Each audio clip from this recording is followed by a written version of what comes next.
18ویں صدی میں گجرات میں ایک کمہار کے گھر ایک بیٹی پیدا ہوتی ہے جس کا نام سونی رکھا جاتا ہے۔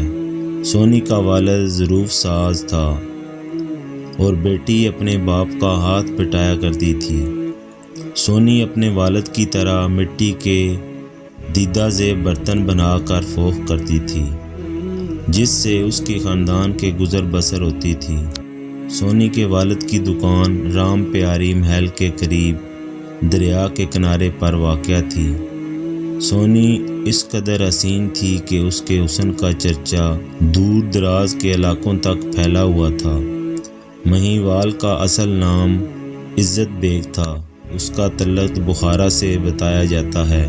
بخارا کے ایک مالدار ترین کاروباری شخصیت کا بیٹا عزت بیگ تجارت کی غرض سے گجرات آیا اور کاروبار کی غرض سے وہیں مقیم ہو گیا۔ ایک روز عزت بیگ برتن خریدنے کی غرض سے عبداللہ کمہار کے گھر پہنچا تو اس کی نظر وہاں موجود سونی پر پڑی۔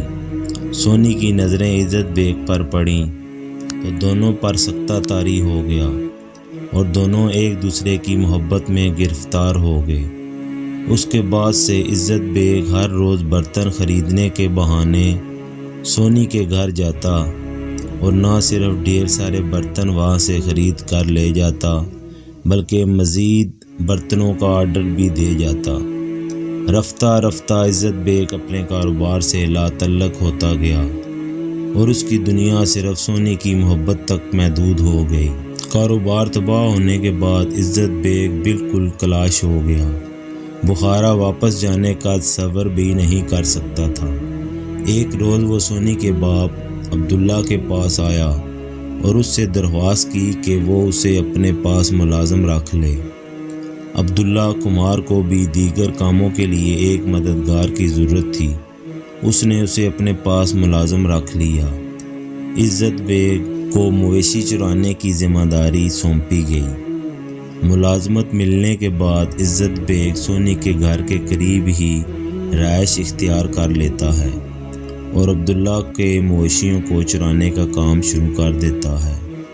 کیونکہ اس علاقے میں چروائے کو مہیوال کے نام سے پکارا جاتا تھا، اس لیے عزت بیگ بھی مہیوال کے نام سے مشہور ہو گیا اور لوگ اس کا اصل نام بھولنے لگے۔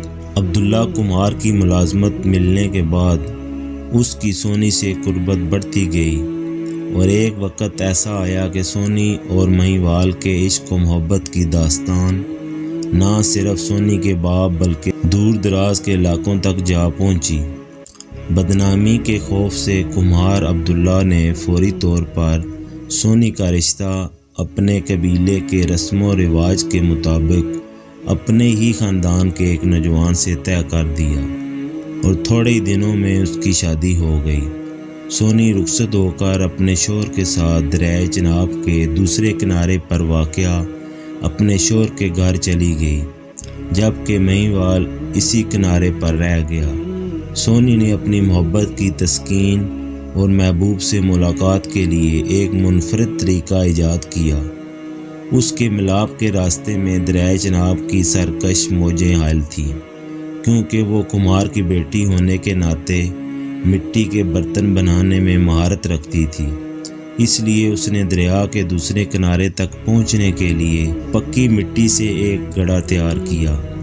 اس کے بعد وہ روزانہ رات کی تاریکی میں اپنے محبوب مہیوال سے ملنے گھڑے کی مدد سے تیر کر دریا کے پار پہنچ جاتی اور وہ دونوں صبح کی سفیدی پھیلنے تک ایک دوسرے کی محبت میں کھوئے رہتے۔ دونوں محبوب چھپ چھپ کر ملتے رہے اور کافی عرصہ گزر گیا لیکن یہ بات چھپی نہ رہ سکی۔ ایک مرتبہ سونی کی نند کو پتہ چل گیا کہ سونی روزانہ رات کو اپنے محبوب سے ملنے دریا کے دوسرے کنارے پر جاتی ہے۔ اسے یہ بھی معلوم ہو گیا کہ سونی جو خود تیرنا نہیں جانتی مٹی کے مضبوط گھڑے کی مدد سے دریا پار کرتی ہے۔ اس نے اپنی باوج کے خلاف ایک خوفناک سازش کی۔ وہ خود بھی کمہار خاندان سے تعلق رکھتی تھی اور مٹی کے برتن بنانے کے فن سے واقف تھی، اس لیے اس نے انتہائی مہارت کے ساتھ کچی مٹی کا گھڑا اس انداز سے بنایا جس میں سونی کے بنائے ہوئے گھڑے میں ذرا برابر بھی فرق نظر نہیں آیا۔ ایک روز وہ سونی کے بنائے ہوئے پختہ گھڑے کی جگہ کچا گھڑا رکھ دیتی ہے۔ سونی جو اس بات سے بے خبر ہوتی ہے، اپنے محبوب کی محبت سے بے قرار ہو کر وہی کچی مٹی کا گھڑا اٹھا کر اس کی مدد سے دریا میں اتر جاتی ہے۔ وہ اس بات سے قطعی بے خبر ہوتی ہے کہ وہ اس گھڑے کی صورت میں اپنی موت کا سامان لے کر جا رہی ہے۔ پانی میں اترنے کے بعد کچے مٹی کے بنے گھڑے کی مٹی گھلنے لگتی ہے اور دریا کے عین وسط میں پہنچ کر گھڑا بالکل پگھل جاتا ہے، جس کے ساتھ ہی سونی بھی ڈوبنے لگتی ہے۔ موت کے خوف سے سونی بے اختیار مہیوال کو پکارتی ہے۔ مہیوال جو دریا کے دوسرے کنارے پر سونی کے آنے کا انتظار کر رہا ہوتا ہے، اس کی چیخیں سن کر اسے بچانے کے لیے دریا میں چھلانگ لگا دیتا ہے، لیکن بدقسمتی سے اسے بھی تیرنا نہیں آتا، اس لیے سونی کے ساتھ وہ بھی ڈوب جاتا ہے۔ محبت کرنے والے دونوں دریا کی گہرائیوں میں ڈوب کر مر جاتے ہیں۔ دونوں سچے عاشقوں کی پاکیزہ محبت تاریخ کے صفحات میں ہمیشہ کے لیے امر ہو جاتی ہے۔